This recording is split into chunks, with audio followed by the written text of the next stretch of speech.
Good morning. So hopefully my phone will work this morning without any issues, I hope. We look today at Hebrews chapter 3. And this chapter again begins with that word therefore. And that always reminds me, as I mention very often, to look back at what was just talked about. And um, what's going to happen now depends on what happened in the past. And again, he begins this chapter with talking about Jesus' superiority to Moses and how he says, consider our holy partners and heavenly calling, that Jesus, the apostle, the high priest of confession, was faithful to the one, just as Moses was faithful. So he says that Moses was faithful and definitely did God's work, but yet Jesus is worthy of more glory because just as the builder of the house has more honor than the house itself. And again, the superiority of Jesus being there before all things happened. And then he talks about how Moses was faithful to God in all things. And then as we get to verse 7, he quotes from Psalm 95. And it's a psalm talks about the unfaithfulness of the Israelites after they had been led out of captivity from Egypt. They'd been captives in Egypt, Israel slaves for over 400 years.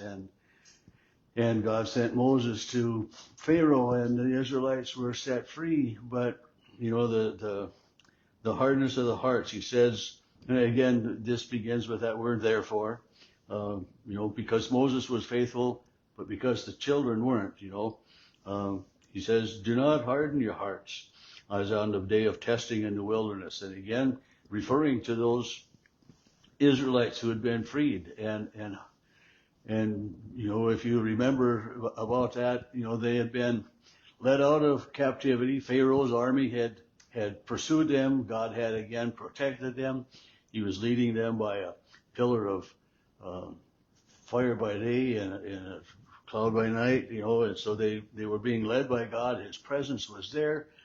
And yet when Moses went up on the mountain, not so long into their journey to get the Ten Commandments, to talk with God, the people, just faltered.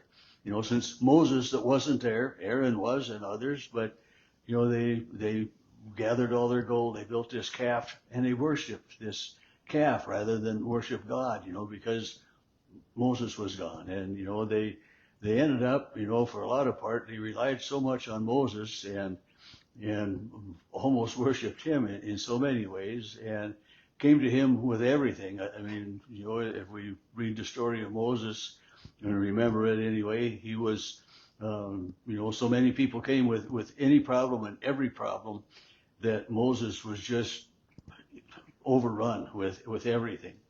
And Moses' father-in-law then suggests, appointing some others to take care of these, everyday tasks. And, Moses, he said, you concentrate on the big things. But the Israelites, just were not faithful to God. And I looked to see if Psalm 95 was attributed to Moses. It's not. So in my Bible, it doesn't say, who they think wrote it, but, whoever wrote it, knew this text from the Old Testament. Whoever wrote Psalm 95 knew the story of the Israelites and their unfaithfulness. They hardened their hearts in the wilderness, and then this is God speaking, where your ancestors put me to the test, so they had seen my works for 40 years. I was angry with that generation. They go astray in their hearts. They have not known my ways. And in my anger, I've said, they will not enter my rest. They will not enter the promised land. That original group of adults that left captivity in Egypt, none of them, including Moses, set foot into the promised land. When they got to that point after wandering for 40 years, and you wonder, I've wondered oftentimes too, well, how could it take them 40 years to get from, one place to another? Well, it was because of their unfaithfulness, and it was because God didn't lead them into the promised land.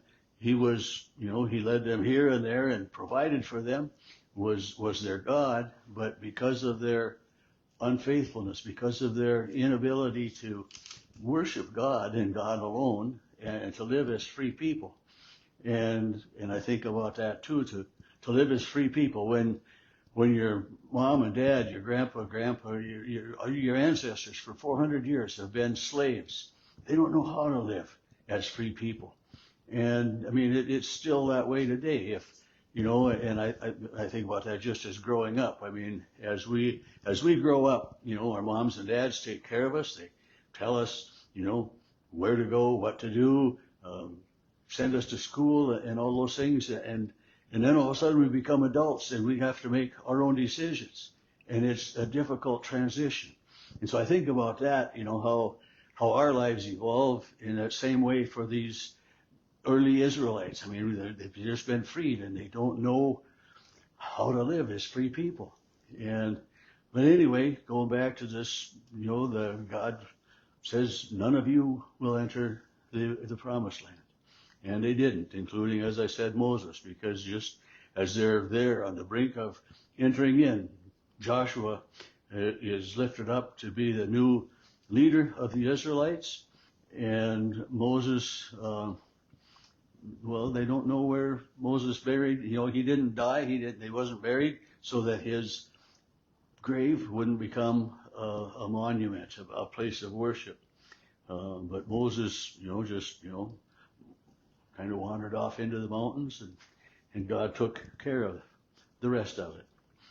But so as the therefore, starting in verse 7, is the warning from Psalm 95. That God had said that none of you, because of your unfaithfulness, will enter the promised land. And then verse 12 kind of highlights again that. Take care, brothers and sisters, that none of you have an evil, unbelieving heart that turns away from God. And so the therefore, and with this quotation from Psalm 95, it's because of that, because the Israelites, didn't enter, don't let your hearts be unfaithful. Be firm in your conviction that Jesus Christ is Lord. Teach everyone every day, call on them. Remind them that today is the day to worship God and to make sure that you are not hardened by the deceitfulness of sin, and to just to live a life that reflects the love and the grace of God, to believe that God is leading and guiding, and to maintain that belief in Jesus Christ, because there is so much in the world that would take us away from our faith in God. And not only, it's just the idea that there is a God. I mean, there is much in the world today that would lead us to say, well, this is all there is. And so we have to be intentional. We truly do, as Christians, as believers in God.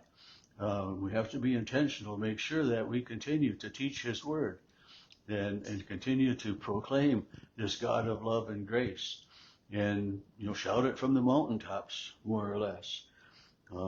Because there's just so much in the world that is against this God and Jesus Christ. And I mentioned, a week or two ago about the Church of the Atheists, how they're gathering together and becoming more and more that way. And we're being told more and more in the world that we today know more than God, so we don't need God. And this is such a fallacy, such a terrible thing that they're talking about. And again in verse 15, it's, as it is said, today, if you hear your voice, do not harden your hearts in rebellion. Don't close your mind to God. Don't close your ears up. Don't just say I can do it by myself, because we can't. And then the last 4 verses, there's questions. Now, who were they who heard and yet were rebellious? Well, was it not all those who left Egypt? A question answered by a question. Verse 17, with whom was he angry? Was it not those who sinned? Again, a question answered with a question. And then, to whom did he swear they would not enter his rest? If not those who were disobedient.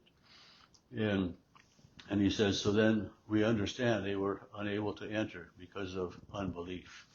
And so the message here, the caution for us is that to maintain our belief, to believe, to continue to believe and trust in God, to continue to believe and trust in Jesus Christ. Because if we give up on that belief, we won't have this promise of everlasting life in heaven either, this resurrection. And so it's just that admonition to continue to be faithful to this God who loves us.